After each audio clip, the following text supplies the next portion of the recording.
Hello, everybody. I'm Sean Reynolds from Sportsnet, about to be joined by Ken Wiebe from the Winnipeg Free Press. Together, we are Kenny and Renny. This is the Kenny and Renny post-game show after a game that I'm trying not to be too negative about. So let's just kick right into the Jim Pattison Toyota on Region opening drive, and we'll get into it. And I'll cover off the stuff that I liked about that game. Not a huge list. It clearly starts with the Jets' top line, though, that gave the Winnipeg Jets every chance possible to win this game on this night. I don't know how many people tuned in to Sportsnet for the post-game interview I did with Jacob Chikrin, but one of the comments he made was that they came into this game knowing that they were facing what he called, what they thought was the best 5-on-5 line in the entire NHL, and Mark Scheifele, Gabe Vilardi, and Kyle Connor. And they kind of showed it tonight. They were the best line in the game, bar none, hands down, created a ton of opportunities. We're all around it on this night, score 3 goals. And the move that Mark Scheifele makes, the urgency that Kyle Connor gets, 9 seconds left on the clock, the way that he brings the puck down the ice with urgency, the way he does, finds Scheifele, the move that Scheifele makes just to get into a spot where he can get the shot off, and then the collapse on the net by everyone on the ice is an elite play to give the Jets themselves an opportunity to potentially tie that game and send it into overtime. But it's too little, too late, right? Like, one of the things that you see from that push that you get at the end by the Winnipeg Jets is the DNA of what we've talked about of this team the last couple of years, that kind of never give up, never say die attitude, never stop fighting until the very last whistle or till the horn goes. And that's commendable. And it's one of the things that we just talked about, kind of how the last couple of years, the Winnipeg Jets were not just a good hockey team, they were a virtuous hockey team, right? Like, we just talked about them always doing the right things over and over again. And that's another example of one of those things. There's a lot of teams that would, walk up and take a slap shot from the blue line, or, kind of do something silly. Some teams will give it away and try and, take a slap shot into one of the opposition players just because they're upset or pissed off. Like, the Jets don't do that. They just automatically operate. Like, you don't get the 1.6 second Manitoba Miracle without that kind of mindset. And I thought that mindset was on full display. And so when you're sitting here and you're watching the Winnipeg Jets and you're looking for those examples of the DNA, right? The DNA that we've talked about from the last couple of years showing through, that's one of them. The way that the line performed throughout the game. But it also feels like you're starting to see, like, DNA is a funny thing, right? Because it's there, right? And when we talk about it in terms of a hockey team, past experiences, past successes, all of those things kind of help mold and shape your DNA. But the DNA of the Winnipeg Jets goes back a long time. The DNA of this core goes back a long time. And one of the things that I feel like used to kind of drive me, I used to come on this podcast and I used to have a lot to say about it, was what I felt was an attitude by the Winnipeg Jets where they would provide opportunistic scoring to get themselves into games, to keep themselves into games. And a lot of times they'd turn around and they'd win those games. And then the rest of the game, you'd kind of be like, well, where is that? Like, they're capable of so much, and yet they only seem to show that much not very often, right? And that was the difference. Last year, the Winnipeg Jets showed that throughout the game over and over and over again, and that's who they were. Tonight, I thought the Washington Capitals dominated the first period, and they're up 2-0, and they kind of get dozy and sleepy right at the end of the period, and terrible giveaway that reverse the roles, say whatever you want about the way the Winnipeg Jets anticipated and all this kind of stuff. You would be ripping into whichever defenseman gave the puck away the way that John Carlson did if that was the Winnipeg Jets, right? So dozy giveaway, an unnecessary penalty by Ryan Strome with Vladislav Domeskov. I don't know what he's so upset about. He just took a hit. You can tell they've got one of the worst penalty kills in the league, so they create an opportunity that the Jets capitalized. Suddenly it's 2-2, and there you go. The Winnipeg Jets, for a little spurt of time at the end of the first period, create enough to tie a game up that they had no right being in at that point. And then the puck goes the other way, ends up in the back of the net, and we'll get to Eric Comrie and his performance tonight. Now you're down 3-2. I didn't see much in the way of pushback for the rest of the second period. The beginning of the third period, I thought, was owned by the Washington Capitals. And so what we're getting into is, a couple of games ago, the Winnipeg Jets were playing the Carolina Hurricanes, and they got, dominated in the second period. And then it looked dominant in the third, but it looked dominant in the third because the Carolina Hurricanes decided, we're just going to protect this lead and we're going to let the Jets carry the puck. So it looks like the Jets are rolling on them. And they did, but that was like an elective choice by the Carolina Hurricanes. I don't agree with it, but they came away with the victory. So who am I to disagree with that? The Winnipeg Jets make a push towards the end of this game, and I think you're sitting at home. I'm guessing all of you Kenny and Renny watchers and all you Winnipeg Jets fans who are tuning in are watching that game and thinking, okay, finally, here it is. Here we are. And it makes you wonder, well, then where is that for so many other stretches of this game, of the last game, of other games, of that second period against the Carolina Hurricanes, that the Winnipeg Jets thought they got jobbed. They thought they were the better team in that game against the Carolina Hurricanes. And it leaves me thinking, is the DNA of the Winnipeg Jets somewhat returning in that, you remember the shorthanded goal from the last game that Scott Arniel was upset about? Cole Perfetti works his butt off to get into the play to negate the 2-on-2, only to have the rest of the three players on the power play not come back for the high guy who gets the puck and has all the time in the world and beats Comrie, and that ends up being a killer goal against the Winnipeg Jets. Like those kind of not dozy moments, the kind of like just shut off. And I don't know if that's what we're seeing right now. It's starting to feel like that's what we're seeing, that the Winnipeg Jets are returning to a little bit of the, hey, we can just turn it on for 2 or 3 minutes and we'll tie this game. No big deal. Then we'll go back to sleep. Oh, they went up one again? Okay, well, we've still got time in this game. It's my whole, the hare and the tortoise analogy. I don't think I'm seeing enough from the Jets that I don't think that's returned in full, but I wonder if we're seeing little bits of it. But the other part of that is if you're looking at the Winnipeg Jets and you're wondering why they can't keep doing what they did towards the end of that game for longer stretches of time. Yes, the other team has things to do with it, but the Winnipeg Jets, when they turn it on and play at that level, look like they did last year, which we saw them last year do for 55 minutes a game routinely. And it just gets you to the question of, is this team choosing to turn off? Or is this team only capable of doing it in spurts? That's where I'm at with the questions that I have in my head about this team, because 7 losses in their last 10 games.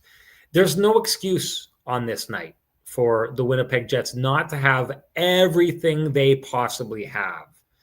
And if that was everything the Winnipeg Jets possibly have, I thought they fell short. 4-3 game. Yeah, that's what the final score said. This to me was a domination by the Washington Capitals. And the Winnipeg Jets, if that's the effort that they're getting from them as they try to snap themselves out of a tailspin, it's not enough. They're falling behind.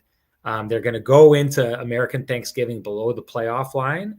And all of this is going to start to become a bit of a broken record kind of conversation if the Winnipeg Jets can't start snapping to and showing more than they've showed, not just this game or last game or games before that. This has been basically the month of November that the Winnipeg Jets can't seem to get to what they need to do to win games. Anyways, that's my take on the whole thing in the Jim Pattison Toyota on Region opening drive.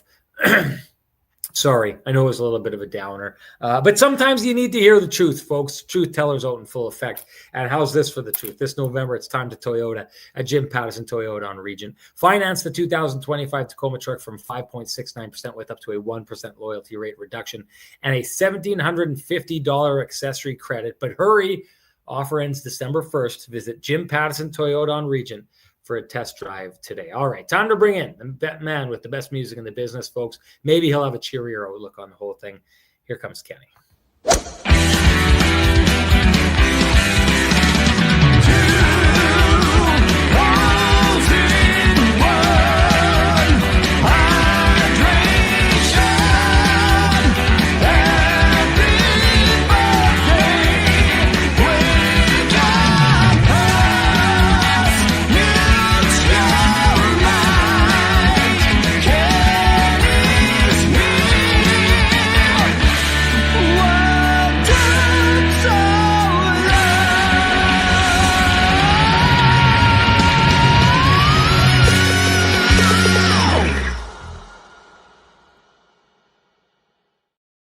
Kenny, my friend, I had no choice in the matter. And to be honest, I wouldn't have it any other way. Looking very much like the Vittorio Rossi man I am here tonight. Although, got to give credit where it's due. And I've got, I don't know how many people out there, no one would know Pete Campbell. He's a behind-the-scenes guy, but a brilliant mind who worked at CBC for years, has been doing Jets broadcasts, TSN and Sportsnet for decades upon decades, just finally retired this year, and texts me every game to point out if he thinks I'm wearing a John Liu tie, because when John Liu left last year, he gifted me some ties, and I got the call, and his accuracy is 100%, Ken. He nailed it again. I didn't even know, and I was like, yeah, that's a John Liu tie. So I can't give credit to Frankie and the boys, but I can give credit to Frankie and the boys for the idea that they've put me in a situation where I know how to put things together. And if you want to put things together so you can look like a Vittorio Rossi man, that's what you should do. Head on down there to Vittorio Rossi on court and walk in, loudly proclaim Kenny and Renny sent you. Ask for Frankie and the boys, and they will do you upright. Ken, I walk away from this game, and I think if I'm looking at the Winnipeg Jets, this is one of the games, despite the fact they got so close, despite the fact they took it right down to the wire, despite the fact they were inches away from tying that game, I walk away more frustrated in their play than I think I have been in the vast majority of games this year, outside some of those trips in those games on the California trip. But at a time where the Jets should be ramping up and turning things around, the way Scott Arniel said he believed they were and their metrics said they were, maybe right. I'm reading the metrics wrong. Maybe I'm way off on this game, Ken. But this, in the old Star Wars anthology kind of thing, this, in my opinion, the way they played this game is not the way. Yeah, no, I mean, there were some things that were trending upward in the games leading up to this one. And I mean, shockingly, the Jets win the high danger battle today somehow, 13-8.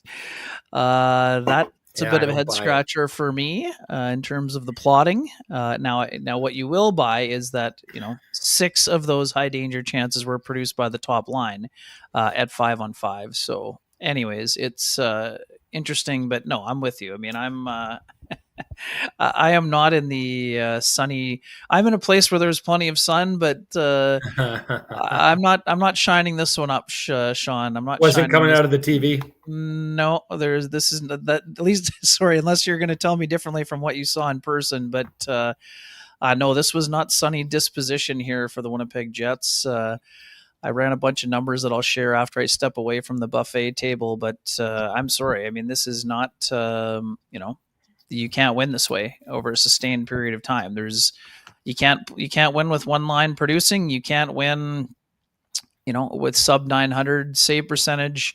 And again, that's not to blame Eric Comrie. I don't think that he saw 3 of the goals. And on the 4th one, I got a bunch of notes saying, "Oh man, Comrie's got to have that." I mean, Connor McMichael literally did everything right on the breakaway, Sean. I mean, he froze Comrie, and then when Comrie thought that he had him, he went to the backhand. Comrie outstretched as far as he could. Then McMichael went wider and then backhanded it into the net. Yeah. So I understand that the Jets fans are used to seeing Connor Hellebuyck, MVP, 3-time Vezina winner, everything else. But this is not a routine save to make in that scenario. However, you and I agree on this one. I think on the 3rd one, even though that Eric Comrie didn't see it because Logan Stanley was in the way and Colin Miller was kind of in the frame, The Ovechkin goal, I think, is one, Sean, where the new style NHL netminder. And again, I'm not blaming Eric Comrie for what he did, because that's how they're taught now to go down in that situation. But in that situation, Sean, again, I'm not a goalie expert. I don't profess to be one, but you and I both saw the exact same thing. Eric Comrie made himself look small, and that's why there was room for that Ovechkin spinorama knuckler to beat him high up on the blocker side. I mean, again, I don't think that's not a muffin. That's not a, don't give me the old, that's not a horrible goal against. But when a team is not scoring, that is a goal that cannot be allowed, Sean, even if you don't see it. I mean, it's unfortunate for Comrie that he didn't see it, but a turnaround wrister from the side boards when you're struggling to score is a tough goal against. And again, Eric Comrie, I think, would say the same kind of thing. I mean, Comrie's not at fault for the Jets losing here and going 0-3, but the facts are the Jets are now 0-3 since Hellebuck went on the shelf. And Hellebuck is not going to be, coming out of the infirmary to be the cavalry for at least another 4 weeks and probably longer. So the Jets are going to need to be better at everything. The top line has been exceptional in this game. There's no doubt about it. They're now 19, 13 goals, 4 goals against, +6 in their 5-on-5 minutes this season through 22 games, which is excellent. But John, I mean, you were listening to the broadcast, and so was I. I mean, at some point, we're not going to be able to say these are uncharacteristic mistakes for the Jets. This year, they are becoming characteristic. Yeah. So you talked about DNA in the opening. Right now, we know it's a different season and it's a different team, all of those things. But until the Jets fix those issues, we're going to have to accept that this is who they are right now. I don't think it necessarily means that's who they will be for the remainder of these 60 games. But now it's incumbent upon them. They need to change the narrative, because right now the narrative is piling up through a quarter of the season. Right now, the Jets are not a very good defensive hockey team. They make too many mistakes so that they are becoming characteristic errors. So, again, I'm not trying to just dump on the Jets either. But right now the Jets are not looking like a team that we know they have championship aspirations. I wrote this in my column the other day on Monday for Tuesday's paper, Sean. The Jets are a bubble team. That's what they are. They're not a championship contender right now. They have some characteristics of a team that has those aspirations. But right now, the Winnipeg Jets, through 22 games, are a bubble team. And right now, they're below the bubble. So for them to change that narrative, it's on them, right? So that's sort of where I stand on where they're at. Again, I'm not here saying doom and gloom. The Jets are 32nd or 30th or whatever, and they're guaranteed to be out of the playoffs. I still think they have the ability to be a playoff team, and they might even be able to make noise in the playoffs because of some of their high-end talent. But right now, the Jets are not anywhere close. Dylan DeMello said it best on Sunday, and it all applies today, Sean. They're not anywhere close to playing the kind of game they need to play if they want to have success when it matters. That means you're a bubble team. So, last year throughout the first 15, 20 games, 30, 40, 50, we didn't have any trouble answering whether this was a team that had, championship pedigree or if they were an elite team. Right now, the Jets are not an elite team. They are a mushy middle, mediocre team that has some players having exquisite individual seasons, but they're not a cohesive unit, and they have still very much not found what the second, third, or fourth lines need to look like. And until that changes, it's going to be tough sledding for them. There's no other way to put it. I'm going to go. I want to touch on some of the stuff that you said there. I'm just going to come back to that, though. I feel like, and the Jets have never really done this before. It is so not the Jets style. The Jets style is patience and take it slow and all those kind of things. But to your point of where the Jets are and being in the mushy middle, this is just a continuation of them not being able to do very well against upper echelon teams. Like I said this, I don't know how long ago, and what has happened since I said that? Well, they haven't beat a team above the playoff line since I started saying that. I started saying that a long time ago. And to me, it's because you're seeing a game that is consistently played over and over that gets above a certain level of team, but can't get above that next level of team.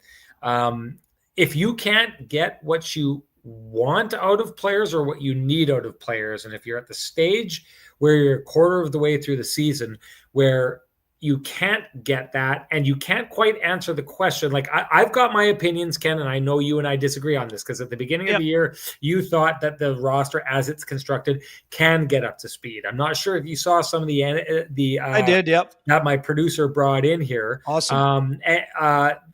The NHL stats suggest that the Winnipeg Jets, and this isn't, I want to be clear. The way that these stats are, they're about certain speed bursts. So this is like done in a way that, like, I'll be the first one. I've said this before. I don't buy the way sometimes a lot of high danger shots are recorded. I don't buy the way the goals saved above expected stat works out. I'm not the biggest stats guy. I always question them. And this is clearly one of those ones I'm personally questioning because, like, okay, well, it showed the Jets in a category of, you know, where they rank in speed bursts of this speed and where they rank in speed bursts of this speed. Yep. But what it did say is we've been talking about this, and what those stats did show, I don't know how valuable they are, but in those specific areas, the Jets are the slowest team in the NHL. In a couple different areas there, right? So it's more evidence of where I'm at, where I'm thinking to execute the system the way that the Winnipeg Jets executed it last year. It requires speed, and the Jets lost too much speed, which is why I'm kind of like on the opposite side of ball hockey here, who says, well, there's a couple things that he'd said here, but okay, right out of the gate. Is this the one? No, it's just we need to find excuses on why we were so bad this year. And first thing people go to is the players that you lost. Like that for me, it's this is the reason why the Jets can't play like they played last year. They lost 4 speedy players, 2 of which were interchangeable on a line, so it's only 3 players in the lineup at a time. But speed was what made their game so suffocating last year. And if you lose 3 of your top end speed guys and you replace them with guys that aren't the fastest, you put yourself in a situation where, like I said, it's a delicate ecosystem. And if you're not arriving on time, you're arriving late. If you're arriving late, then it makes it so that the next guy's job is harder. The next guy's job is harder. It's a domino effect. It's a tilt of the scales, however you put it. So I'm at the stage where I said it a long time ago. I said it 10 games ago. I don't know if you've changed your thoughts on where you're at with it, but if the Winnipeg Jets aren't looking at the idea that maybe the roster as it's constructed is not capable of executing Scott Arniel's system to the degree they did last year, you have to consider changes. Like this is not how the Winnipeg Jets operate. They've never been like this. They've got patience. But man, oh man, Ken, all I can keep thinking as this goes on, and Scott Arniel keeps saying, we need to get to this, we need to get to this, we need to get to this. And time again, there are examples of games where they can't get to it, they can't get to it. At some point, a roster shakeup, don't you think, Ken, is something that they should be considering, especially if what it looks like, if what some of the statistics are pointing at is that this team isn't as fast as it was. And you heard Gary Galley tonight. So here was the interesting, I'm just going to add to this point. Harn Ryan Singh is a guy who called a lot of Jets games last year. Gary Galley calls a lot of Jets games. And also, to give you a little bit of a peek behind the scenes, the game happens, and then go to commercial, and there's a little bit of conversation on what's going on. So when those guys are coming into the game and seeing the Jets for the first time, I'm giving them my take, and they want to get your take on where the Jets are at. And I said, I'm telling you, you're going to walk into this game tonight, and you're going to be like, whoa, this isn't the Winnipeg Jets I know, because they haven't been, and they're not. And you could hear Gary Galley, I thought, did a really, really good job of talking and basically saying, like, this isn't Winnipeg Jets hockey. The Jets are trying to be what they were last year. A guy like Gary Galley, who played for a long time, was a great defenseman in the game, great analyst, great at breaking down hockey, walked in and, in my opinion, Ken, just confirmed so many of the things that we've been saying on this podcast. It was refreshing to hear it, to be honest. But now, Gary's take on it towards the end of it was there's still tweaking to be done. You can still get up to speed. There's still things. And I do agree that you have to. And I said it in my story when I delivered the stats on the Jets and being 32nd in speed in a number of different areas. You play faster when you play the system well, right? So play the system better, you're going to play faster, and maybe it starts tilting in your direction and the dominoes stop falling and it all works out.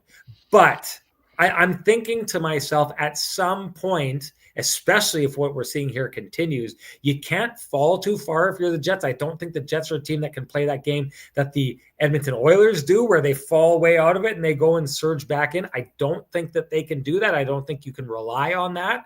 And so at some point, and I think that that's some point has to come within the next 10 games, if you keep asking for this from the players and you can't get it, you have to consider the idea of a roster shakeup to try and go get players that you feel can execute the system to the degree you need it executed. Well, Sean, I mean, you might have even seen the first domino on that tonight with Elias Solomonson. Now, we know that Neil Pionka skated in each of the last 2 days, first in Winnipeg and then yesterday or today when you were in Washington prior to the morning skate. So, but for me, Sean, again, we'll get deeper into Solomonson, but I think part of what you're talking about is the mobility on the back end. And right now, both Luke Schenn and Colin Miller have not played up to the level that they've played when they're at their peak. I thought that Miller was a lot better on Sunday. Today's game was kind of meh. I'm not. It wasn't bad. It wasn't great. It was just kind of there. So for me, Sean, I would keep Elias Solomonson in the lineup no matter what is up with Neil Pionk's health on Friday. I think so. Yeah, Solomonson was on for 2 goals against. That's fine. You know, again, tough play at the offensive blue line, no doubt. You know, the pass jumped on him, whatever else. Those things happen. I saw a lot of good things from Elias Solomonson. I again, and people, if you think I'm flip-flopping, I'm not. I've been high on this player from the very beginning. Ken was the first guy. But when I said he wasn't ready to make the team, he didn't win a spot on the team this year. This is not difficult. And the reasons why I said he should go to the Moose are on display. He basically spent the first quarter of the year playing 20 plus minutes a game so that when this chance came, he was actually ready for it and had a bunch of puck touches and wasn't going to be asked to play 8 to 12 minutes a game. He got put in right with Dylan Samberg, which was the right call. So when Neil Pionk is ready, Neil Pionk will be in the lineup. But Elias Solomonson needs a little bit of runway here, Sean. This isn't a one and done scenario. If the Jets are trying to get faster, more mobile, have cleaner exits, there are going to be mistakes that come with a young player. We know that. But Solomonson, Sean, tell me I'm wrong. I think that even with a couple hiccups in the game, he looked like someone who is ready for more NHL action. And of course, it's a small sample size. It's the only sample size we have of him playing at the NHL level. But as a whole, he showed plenty of good things. He chased down a few players. He moved the puck. He made a bunch of smart little subtle plays that, you know, only if you're looking with a watchful eye, when under pressure, he found a safety valve in front of the net on an exit. He made a smart play. He caught Protas and then he turned the puck up ice and then he went down and tried to join the rush. So for me, I want to see more of Elias Solomonson. That's not to say that Colin Miller and Luke Schenn are done, but the Jets need to, in a time where they're trying to clean up some things and change some things, I think they need to play him more. Tell me I'm wrong. Yeah, I would never tell you you're wrong. I think that you're entirely right. And the funny part about that is when he gets, loses the puck, the breakaway happens, gets down the ice. It's one of those things that reminded me of that game a number of years ago against the Philadelphia Flyers. And it's funny because Brent Bellamy is bringing up Billy Hainla here. It says Jets 2 games above 500 since cutting Hainla. Just saying, in that game they were playing against Philadelphia, and Hainla made a mistake, and we said afterwards, like, you can't be making those mistakes and trying to make the team. So I thought right off the bat people would be thinking, the same thing along the lines of Elias Salomon. In the end, it's a 1-goal game, right? Yeah. And that ends up being a difference maker, no doubt. I just thought that one was a little bit more of a bad bounce. And what I loved about that, Ken, was afterwards, he had a real great bounce back. Like, I thought his game, sometimes what can happen is the young player, something like that happens, the bounce doesn't go their way, and then they try too hard and the game kind of crumbles and the foundation, the sands shift below their feet and they're gone. I thought that he upped his game after that, to your point, made a lot of really smart passes. As a guy he could fit in there. I just think it needs to be more up front. And I'll get to that in a second. Just before we do, I wanted to say there's a couple things to get to here. One of them being, I'll get to that. But this one, Ball Hockey Videos Manitoba says, yeah, Appleton was definitely good for a checker, but he was never really fast. This is just beyond ridiculous. This is beyond a ridiculous take. Like, we've talked about this for years on the podcast. The value of Appleton was exactly how fast he was able to get in on the forecheck, more than anything else that he did. As I said, he was the tip of the spear on the vanguard for the Winnipeg Jets. And that line is clearly missing his ability to stop the puck movement by the opposition in their own zone and allow guys like Niederreiter and Lowry to get in on the puck and then start clogging things up and turn the puck over. This is one of the most deserving. Sir. We'll go to wake up territory. Sorry. It's okay. No, leave it. I got one on the other side. Roofing wake up call, which means it's time to give North End Rick the Pristine Roofing wake up call at 204-981-6289. He's the guy you want down at your place for all your roofing, siding, and exterior needs. You can also call Pristine Roofing directly at 204-237-7663. Folks, give your home the Pristine Roofing and Siding wake up call. You will be glad that you did. Okay. I want to go Flame and Comfort. I got one there that starred here. This one right here. Okay. Tenacity 14 says, pretty obvious observation, but we need to get something more out of Perfetti, out of Nyquist, and out of Toews offensively. Defense tightens up with some better offense. This is one of the good kind of hot takes, right? Yeah. One of the, scorching hot. All right, good enough. I'll go with it. If you can pop that down. Yep. And we'll go with that being our Flame and Comfort hot take, brought to you by Flame and Comfort, Manitoba's premier supplier of fireplaces, wood stoves, inserts, and everything hearth related. After 50 years heating up your world, Flame and Comfort has moved to 1465 St. James Street, where you will find it is one of the most impressive showrooms in Western Canada. Ask Mrs. Renny. I took her there. She absolutely loved it. Hey, you don't need your hot takes to keep that warm feeling inside, folks. You can visit Flame and Comfort. They will take care of it for you. Okay, one other thing I wanted to bring up here.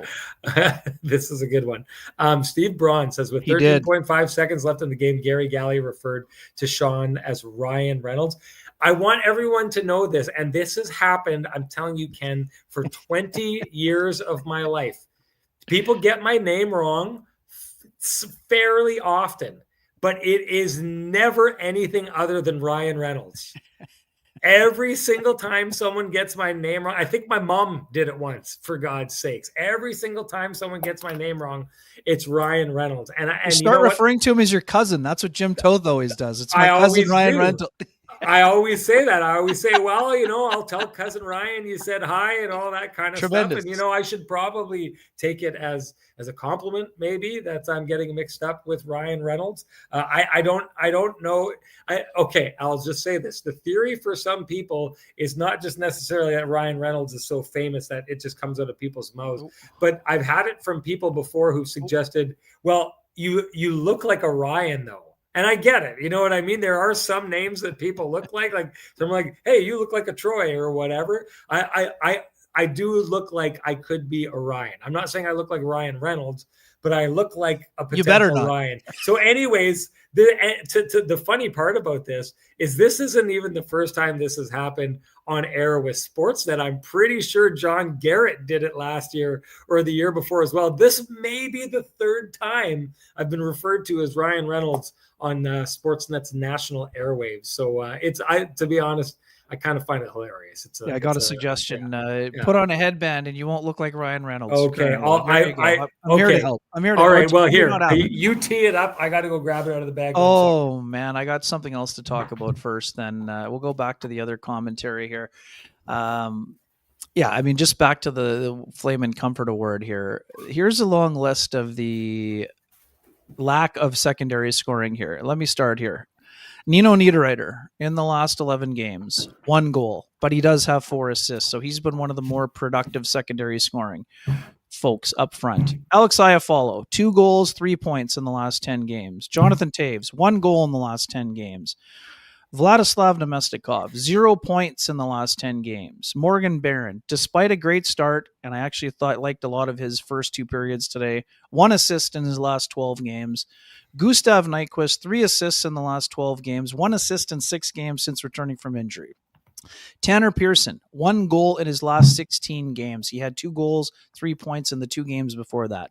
Cole Perfetti, 1 goal, 3 points in the last 8 games. Adam Lowry, 1 goal, 3 points in the last 10 games, which is the only 10 that he's played this year. Cole Koepke, 2 assists in 16 games, which includes 1 assist in the last 13 games. By contrast, Sean, Mark Scheifele has points in 11 of his last 14 games. I believe the Jets were shut out in the other 3. Kyle Connor, 12 points in 12 of the last 15 games, and the Jets were shut out, I think, in 3 of them. And Gabe Vilardi, 8 points in 8 of 15. Jets were shut out in 3 of those games. Anyways, the list is so long. So again, some days we talk about 1 player or 2 players. The list of all 9 or 10 forwards that are not either in the lineup or on the roster currently, all 10 of those guys need to do more if your name is not Mark Scheifele, Kyle Connor, or Gabe Vilardi. And quickly on that point, Sean, what did you think of Scott Arneal's answer when Mike McIntyre, my colleague, asked him if he's considered breaking up the top line to try to stretch out the offense? And he said they've thought about it, but right now they're challenging others to do so first. What do you think of the answer? And do you think at some point the Jets may have to split up Mark Scheifele and Kyle Connor to have drivers on each of the top 2 lines? Well, right, because we know Nick Linham is pretty high on this. So he's been beating it he's been beating that drum pretty heavily. So Gary Galley, I thought, had a good point on it in the game where he said, listen, it's one thing that's working for the Jets right now. The Jets system is not working. Their secondary scoring is not working. The way that they're moving the puck out of their zone isn't overly working. The way they're defending isn't overly working. There's a lot that's not working. And I go back to how I used to kind of give Ken a hard time about this with the third line, but the whole idea of breaking something that's working to fix something that doesn't work, I hate the idea. And honestly, I hate it because we've seen enough from Mark Scheifele and those guys. And I've said this before in the past, and this is going to be kind of counter to the things that Renny has said in the past. I had thought in years past they should be breaking up those players. If you remember during the PLD era, I was really high on breaking things up and moving things around. I was really high back in the Wheeler, Scheifele, Kyle Connor era of breaking things up and being like, at some point you guys got to fly on your own.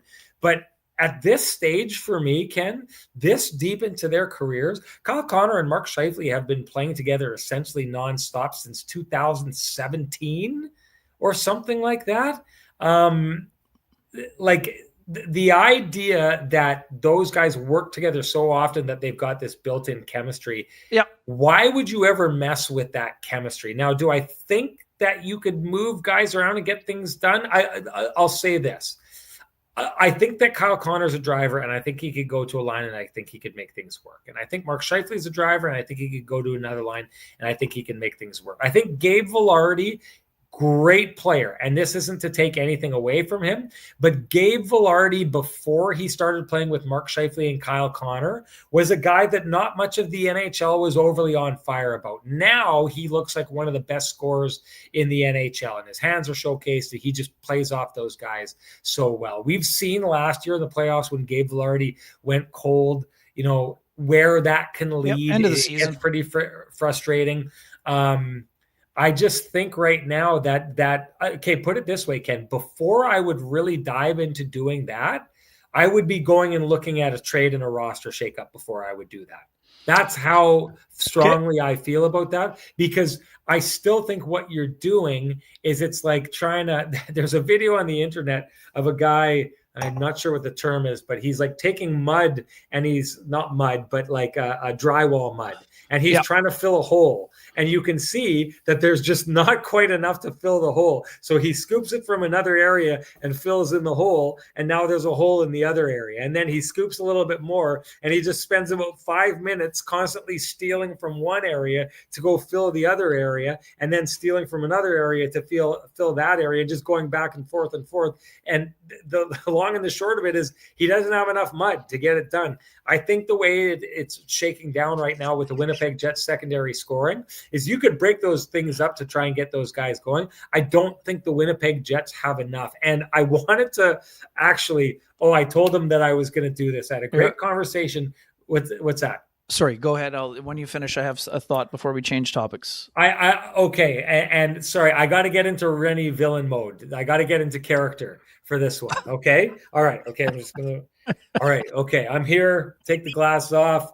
Villain Renny doesn't need glasses. He can read anything out here. Ken, last episode, I asked you to kind of rank where Jonathan Toews was in the importance of this Winnipeg Jets team. And I wasn't satisfied with your answer. I didn't get enough out of your answer. So I needed to go source an answer from someone else, because I know that you're the guy who's kind of standing up for Jonathan Toews on this side of things. So I went to Kevin Sawyer from TSN. We had supper in the media room before this tonight, and I told him my whole thing about where you would rank him, and I said I've got him ranked about 10th to 12th on mine. And Kevin Sawyer's response to me was like, my counter to that is you better not be putting any of the wingers on this team ahead of Jonathan Toews, because are we seriously saying then that Jonathan Toews, who's coming back from 2 years away from the game, should not only be trying to lift himself back up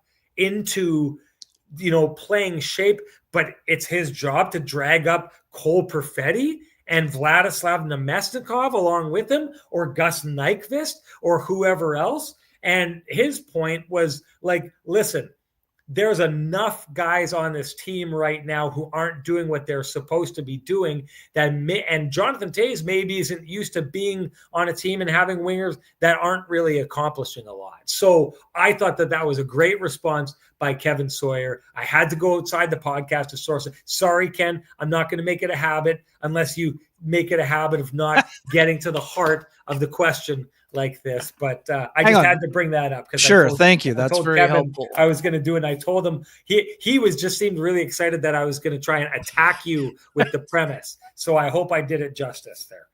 Perfect. Also, I'd like you to share one other thing before. I mean, you had a piece of it on the nugget of it on the story that you shared on the broadcast, but I'm curious for what Jonathan spoke the other day, but not big picture. What can you share about your conversation with Jonathan about where he feels he's at? Okay, so what I liked about this, Ken, is I think that, tell me if I'm wrong, I think that around this, and I think it probably started around the time that Jonathan Toews said, like, he basically didn't want to talk about his injury stuff anymore. Right? And I think so after that, I think there was a gun shyness to kind of talk about the issues going on with Jonathan Toews. And I went and I had a conversation with him. And what I found was he was just really open to talking about it. Like, things aren't going good right now. And he said, he said, I know for me, and I knew all along that this wasn't going to be a straight line. So there's some games I feel that I'm close, and then there's some games that I don't feel like I'm not so close. But I acknowledge that amongst all that, or along the line with all of that, that I've got like 1 point in 9 games and it's 1-10 now, is it not? One After in 10, yes. One after goal. tonight. And he said, what I know from my time in the league is that when you are not scoring like that your mistakes now get really magnified, right? Right. Because hey, if you're not, we forgive mistakes all day long as long as someone's going in the different direction. And I'll use the perfect example of it, Ken. Like you see Alexander Ovechkin tonight, you don't notice him for almost the entirety of the night, and then all of a sudden he Right. scores a goal. And Alexander Ovechkin has been, not there when it comes to a lot of the things that pro hockey players need to be, and he hasn't been there for a long time. But it's forgiven because he keeps scoring and he keeps producing Yep. points and he keeps doing what he's doing. So Jonathan Toews knows you're not producing points. Now, when something doesn't go your way, it's going to stand out. And he says, I get that and I understand that. He said, the only option that you have is to keep your confidence high. And I said, do you have any like tricks in doing that? And he said, like, it's not magic. It's, there's no tricks. There's no magic to it. You just got to believe in yourself and you got to do this. And my sense from what I got from him was that belief is still there. It's not shaken, right? Yep. Like I was wondering, he's clearly at like the lowest point of his career when it comes to point production and stuff like that. Like this is as tough as it's gotten for Jonathan Toews. He's maybe been through tougher stretches, but if you take the year as a whole and where he's at, his point production is at the lowest that it's ever been in his career. And all the minuses racking up aren't that they don't look that good.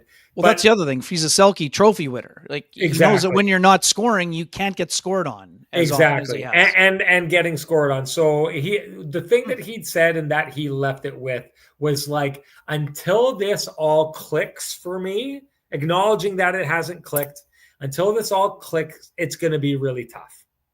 And so that's what I took away from that.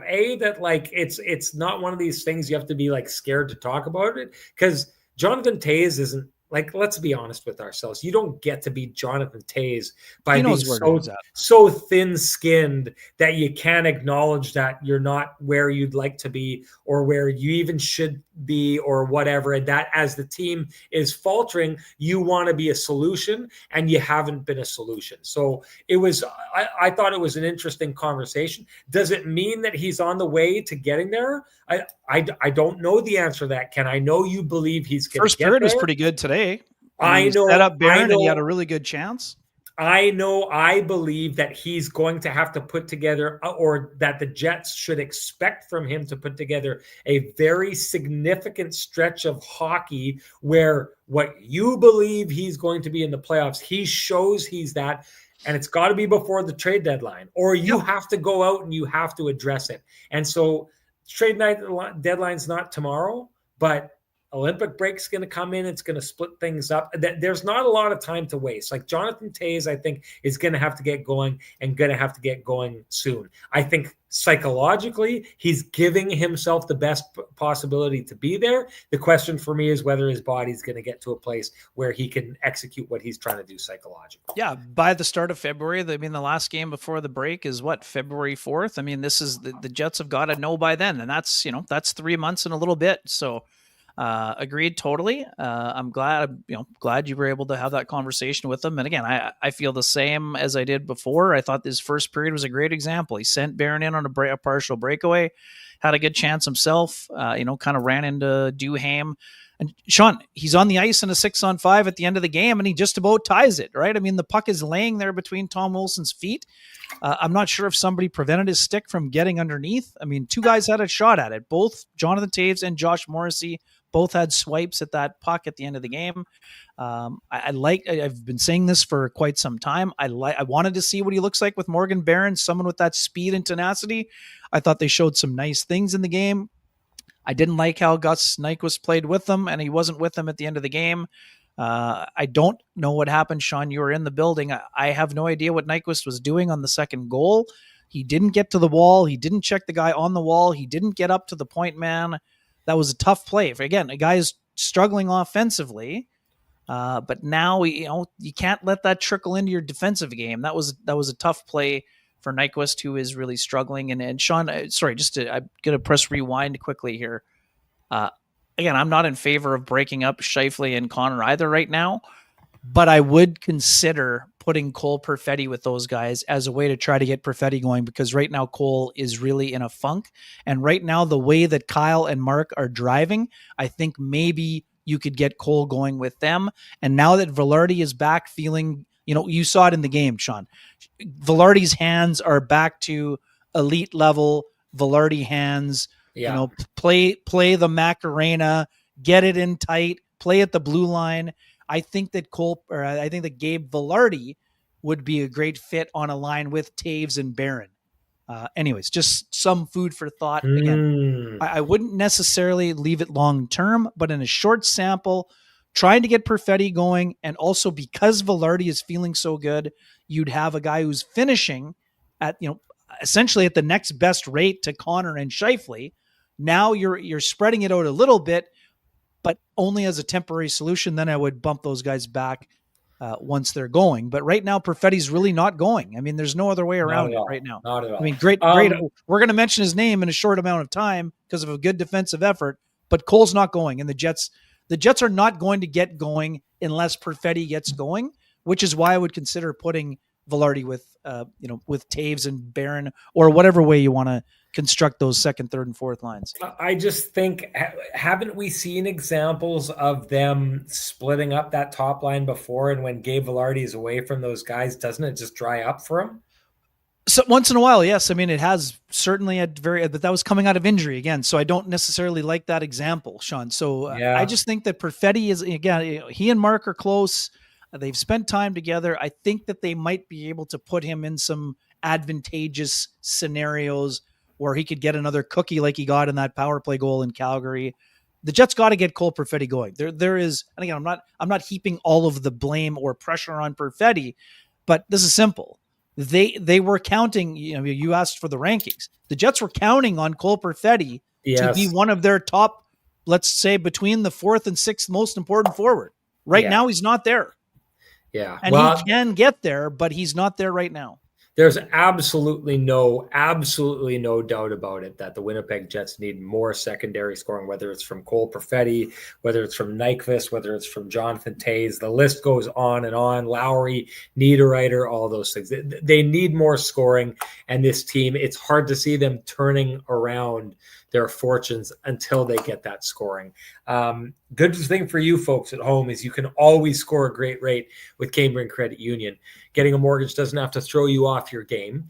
While you focus on home sweet home, our friends at Team Cambrian Credit Union take care of the mortgage part with their low rates. Whether you're looking for a new home, renewing, or making the switch, Cambrian is your mortgage MVP. They can help make the next season of your mortgage path easier and help save you money. Now, that's what we call a win. Head to cambrian.nb.ca/rates for more. And Ken, can you give Sweet Lou a shout out while we're at it?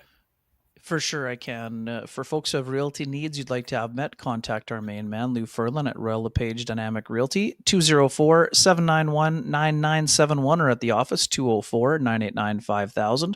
His email is lou@louferlin.ca. That's LOU@LOUFURLAN.ca. Lou Ferlin, excellent realtor, excellent human being, and excellent supporter of the community, including this podcast. Lou Ferlin would look good in the old Monterey Mist Thunderbird behind me, wouldn't he? Oh, for sure he would. You know what else he'd look good in? The old headband. But Sean doesn't share Sean's headband. So let's make this a Sean's headband version of the Kenny and Renny Show.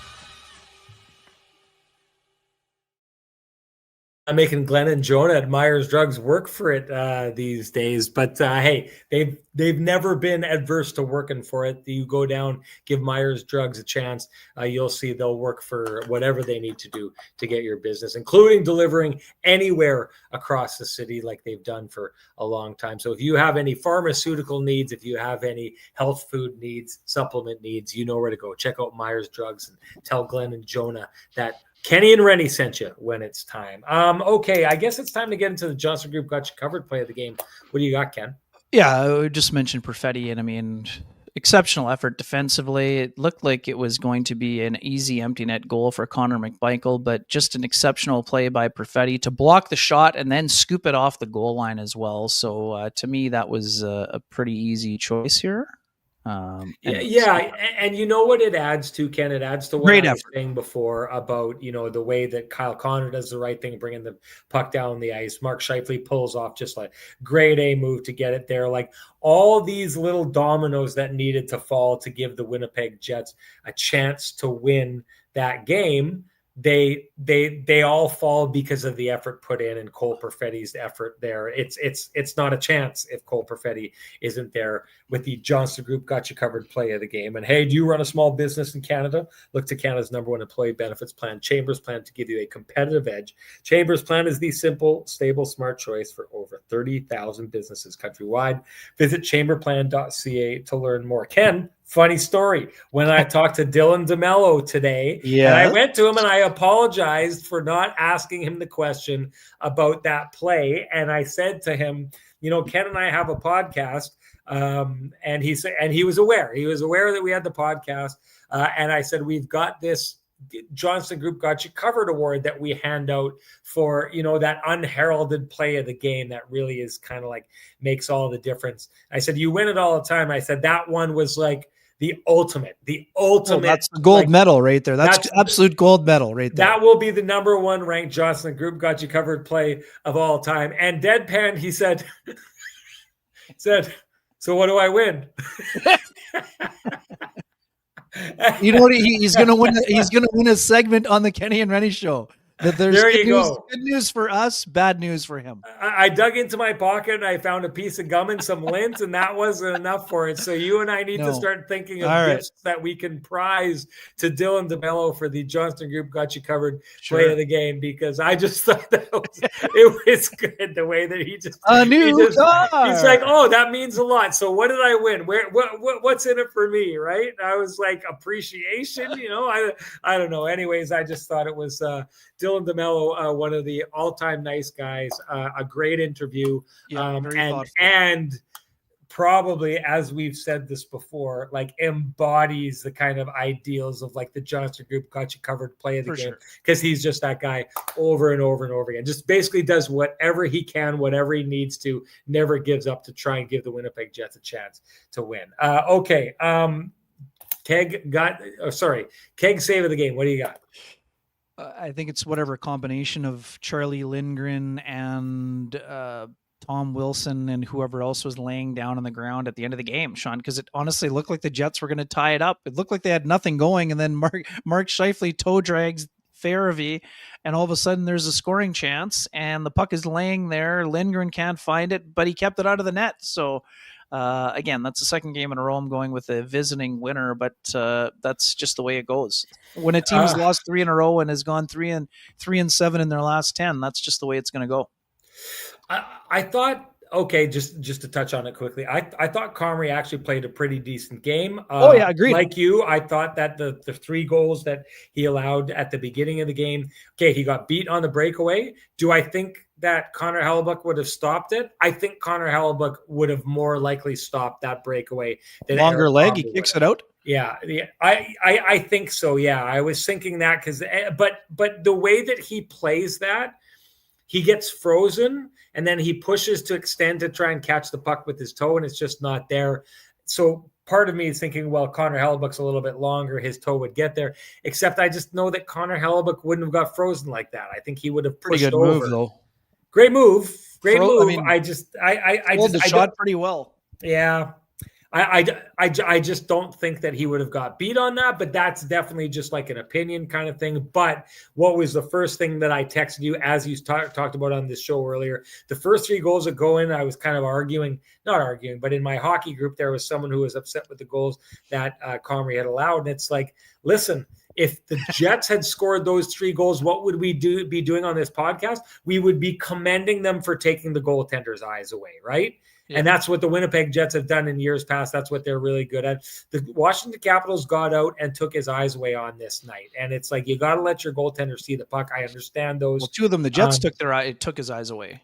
Agreed. Yes, agreed. But that's because And there was traffic in front of the net. That's your whole right. point. Yes, yes. But after that third goal was scored, the first thing I did was texted you and I said that goal would not have gone in on Connor Hellebuck. So if you're looking at the difference between the Winnipeg Jets with and without Connor Hellebuck, there's 2 goals tonight that I'm not necessarily thinking that that would have gone in on Connor Hellebuck. That said, there was some nice saves that Comrie had made that I thought may have gone in on Hellebuck. So probably For sure. He for was me, it's a busy. wash. Probably it's a wash. The Winnipeg Jets are not losing. Hey, if you want to prove that you're not losing because of your star goaltender is out, then maybe don't go out and get doubled up on shots and Exactly. zone time and all that kind of stuff. Go prove that you're winning the game elsewhere. Anyways, Ken, with a great example of the hashtag the keg save of the game, brought to you by our friends at the keg. You should share with us your hashtag the keg save of the game, because if you do, you're automatically entered to win a $50 gift certificate usable at any of the 3 fine keg locations there in the city of Winnipeg, each location finer than the last. And our winner from our last show, that would be Tracy O'Kranick. Tracy, you know what to do. Direct message me at SN Sean Reynolds. Send me your full name. Send me an email. I will have the fine folks at the keg send you a $50 gift certificate usable at any of the 3 fine keg locations there in the city of Winnipeg, each location finer than the last. All right, Ken, time to shut things down. Anything to talk about before we go? No, just someone had asked. I think most folks who are regular listeners know that when you see the Monterey Mist Thunderbird in the garage, it means I'm in Arizona having a great week here. Mike McIntyre locking it down on the road trip, and you'll see lots of them, Sean, because you're at the majority of the road trip as well. So, yes. Quickly, who'd you start, or what rotation would you go here based on how things are going? Would you go another one with Comrie, or would you flip the order and maybe try Milic Friday and Comrie Saturday against Nashville? Because we were thinking you'd go Milic Saturday. I mean, both teams are at the back end of a back-to-back.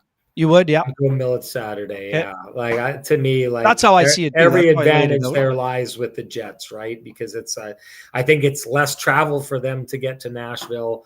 You got to go with Comrie to try and stop the bleeding, and then you go with Milic against the last place team in the league that right now is on fire, right? Like they're that dumpster in the flooded area floating down the river. That's what's happening there right now. So so to me, going with Milic on Friday and then with Comrie on Saturday would be a real show of lack of confidence in yourselves, right? Like saying, okay, let's start our guy on the game that looks like more of the the sure thing game. Yep. To me, that would be a little bit damning on how you feel about your confidence. A couple of things I wanted to do before we went here. Sure. Ishaboy Bruce said, honest question, what did people expect from Toews over the first 20 games? Well, I'm going to say this, over the first 20 games, like I thought that he was going to end with about 55 points. Ken was in that ballpark as well. I didn't expect him to be going to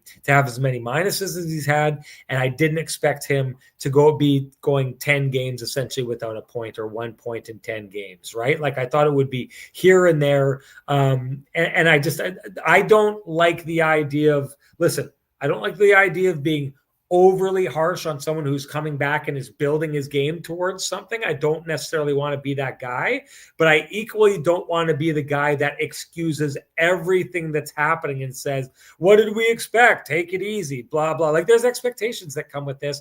And you know what? The first person from the Jets organization that I heard say, well, yeah, we want Jonathan Toews to be great in the playoffs, but we also want him to be good right now, is his head coach, Scott Arniel. So I can tell you right now, all these fans who are trying to blow off expectations for Jonathan Toews and be like, he's come back from 2 years. What do you expect? Well, you expect him to contribute and live up to the salary that he's signed, right? And that's my expectation. So for me, the whole idea of just putting everything off and saying, he'll be good in the playoffs, I don't buy it. I'm not going to go down that road. There's expectations that come with playing in the NHL. He has to reach those expectations. And right now, for a team that is not winning, and one of the reasons it's not winning is because it's not getting secondary scoring, I expect him to find that secondary scoring to try and shake the Jets out of the doldrums that they're in. So that's what I would expect from him over the next 20 games. And then this is the other thing, Ken. I took a look at it the other day.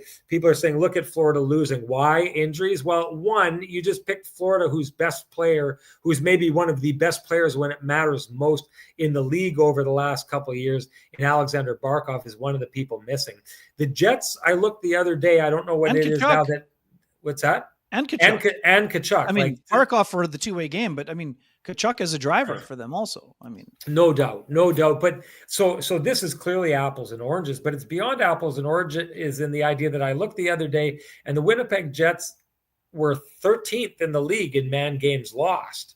Essentially middle of the pack, like average man games lost. Now, I'm not discounting that losing Lowry wasn't important or Perfetti or whoever else, right? But the fact of the matter is teams are out there gutted by losing their very top players. None of the Jets' superstar players until Hellebuck went out were out. And that just happened recently. Okay, the Jets were well into this losing stretch when Connor Hellebuck was still here. It's continued since he's gone. Does it help that he's gone? No, it doesn't help that he's gone. But like I feel like the city of Winnipeg is leaning too deeply into the injury excuses. There's other teams that are going through far worse than the Winnipeg Jets are. And if you're a middle of the road when it comes to man games lost team, and that's what you're leaning into, I don't know. The Winnipeg Jets were doing just fine, 9-3 to start the season when they were missing all those players.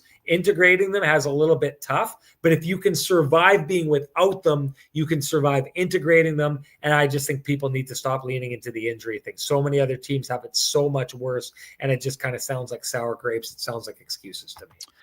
Yeah, I mean, not a lot of. I mean, there are some teams without their number one goalie, but it is fairly, it's not a common thing, and teams don't generally. I mean, look at Vancouver's a great example. They're talking about burning it down too. Sean, when Demko's played, they were good. They basically got to Game 7 against the Oilers in the second round, and now they're talking about selling all their parts, basically. Right. So, anyways, I'm not saying it's an excuse.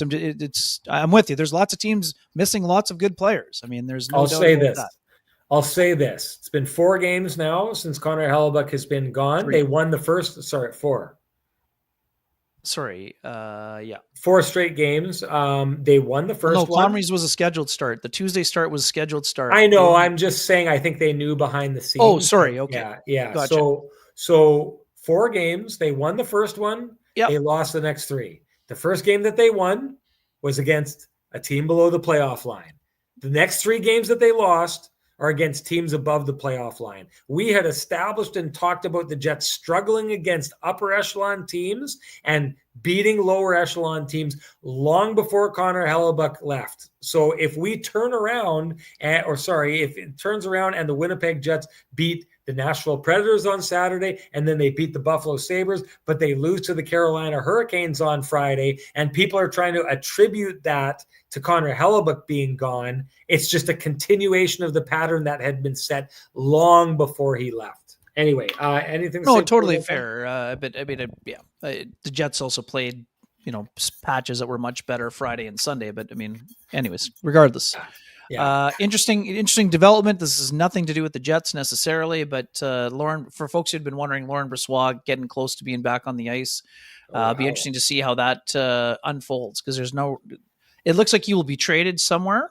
That he's finally back to almost full health. He's going to be getting back on the ice, going down to Rockford for a conditioning stint.